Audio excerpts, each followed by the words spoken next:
Lockhart QT. The current state of the Mass Effect series is a very difficult thing to answer. After the failure of Mass Effect Andromeda as a series, essentially the entire series of Mass Effect had to take a hiatus for around 4 years, but little did we know, BioWare was cooking up something in the background.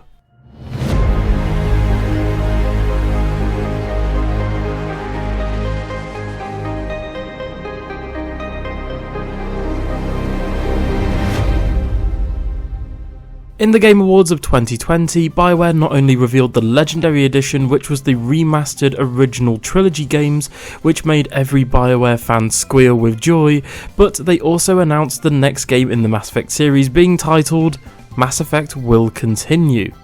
But since this announcement, we've had no gameplay drops, no screenshots, not even a title announcement. I've gone over this on the channel before, but we don't even know if the next game will be called Mass Effect 4, Mass Effect 5, or a new subtitle altogether. Hopefully this one doesn't show as Andromeda 2. BioWare have been dropping loads of hints to what the next game could be though over the past 3 years. For example, around the time that the first reveal trailer dropped in December of 2020, BioWare dropped loads of hints for the game featuring Andromeda somehow via Twitter. Firstly, we had tweets from a few different BioWare devs replying to tweets regarding the fact that throughout the trailer, Godspeed Pathfinder can be heard, which is a direct audio clip heard in the reveal trailer. The opening shot also shows both the Andromeda Galaxy as well as the Milky Way Galaxy. It appears as though in the trailer, the camera actually comes out of the Andromeda Galaxy and then pans into the Milky Way Galaxy, which could show a hidden message on behalf of BioWare, basically hinting that we're returning to the Milky Way. Some other evidence to suggest a return to the Milky Way Galaxy is obviously Liara Tassoni, a returning squad mate from the original trilogy games, but this could also take place in Andromeda, as Asari can age to hundreds of years, and we do know it took 600 years, or I think it was like 634 or something like that, for the arcs to reach Andromeda. And from this angle, Liara does look a bit older, but however this is a bit far-fetched and BioWare just haven't really confirmed this yet. But to somewhat support this theory in, I guess, very loose terms, we also have this quote taken by Game Informer during the Game Awards. Here's the clip. And I feel like if you're interested in the future, obviously we know Liara's much older. I would put her at now around 800 years. Given off the trailer, and also I've confirmed that she's much older with the BioWare devs as well. So we know it's very much set in the future. And so I feel like the ending of the... Now I have no idea if this is credible or not, as BioWare have not actually confirmed this, but Game Informer do have loads of insider access to upcoming games, but unless BioWare actually officially confirms this themselves, either during the next Gen 7 day or Gamescom or whenever, this is not to be trusted for now. We also have our favourite returning baddies, the Reapers, or at least their corpses. Not only do we see a destroyed Reaper in space, but we also see Liara on an ice planet walking across a dead Reaper, and again BioWare confirmed this over Twitter. This would indicate that the game takes place in the Milky Way Galaxy, thus being a truer sequel, thus maybe being titled Mass Effect 4. Next up is the game engine. We've heard loads of rumours and speculation regarding this, and I've even done a few past videos on this subject, but we know that the next game is most likely running on either a modified version of Unreal Engine, or, more likely, Unreal Engine 5, as BioWare had job listings in the past couple of years looking into talented developers who essentially would learn the engine or already have experience with Unreal Engine 5.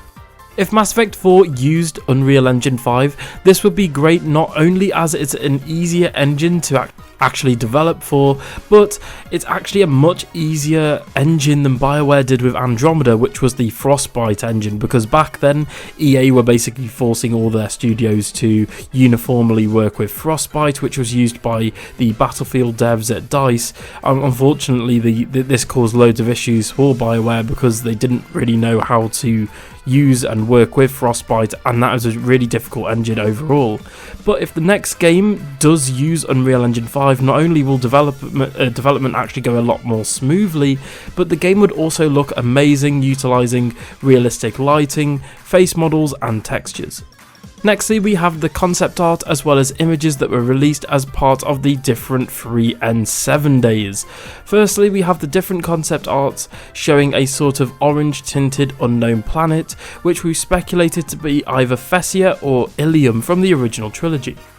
We can also see loads of returning races and imagery as well as vehicles from the Mass Effect series, so we know at least some are returning, as well as in various different posters and concept art. We've actually had teasers at new spacecraft and vehicles, which is really exciting. But in terms of development and release date, the game is looking rather bleak. BioWare are hard at work on Dragon Age Dreadwolf at the minute, and essentially half of the team from Star Wars The Old Republic has been gutted from that game and has been brought in to assist with development. But since Dragon Age Dreadwolf has gone through development hell and development issues, it doesn't look like it will release until summer 2024 earliest, and it could be delayed for all we know. My guess is either it's going to be sort of 2024 September or November. Again, we're going to have to wait and see in regards to Dragon Age. But this means the next Mass Effect won't release for a couple years afterwards, as the gaps between both the two different franchises, being Dragon Age and Mass Effect, are usually 2 to 3 years. That, and you have to take into account that game development nowadays is much harder. So for Mass Effect 4, or the next Mass Effect, or whatever it's going to be called, we could be looking at a 2026 release date earliest, which is, I'm not going to lie, that makes me really nervous because that's a long time to wait. But whatever happens, I have faith that BioWare will be able to pull it off and deliver us a worthy successor to Mass Effect 3. I would love them to incorporate Andromeda somehow, but again, because it takes loads and loads of light years to get there, and the timelines are essentially set 600 years apart, it's going to be really difficult to sort of have travel between the two different galaxies unless we're playing in the far future. But again, that doesn't really explain why Liara is here. On top of that, we also have the fact that BioWare, their last 2 games have been major duds, so they need this next game as well as Dreadwolf to do very well. And what better way to get fans back involved in the series is to release the Legendary Edition, so new fans and old fans can reacquaint themselves with the Mass Effect universe, and then essentially release a successor or a sequel, because people who have played the Legendary Edition are then familiar with that world and those characters, so it makes perfect sense. Anyway everyone, thank you so much for watching today's video. Tell me in the comments below, do you think the next Mass Effect game will be Mass Effect 4 or 5, and do you think it could be a sequel to Andromeda, and what do you think about the development overall? Do you think the next game is in development hell, or do you think BioWare have everything under control? Tell me in the comments below. Thank you so much for watching, and I'll see you guys in the next one. Bye!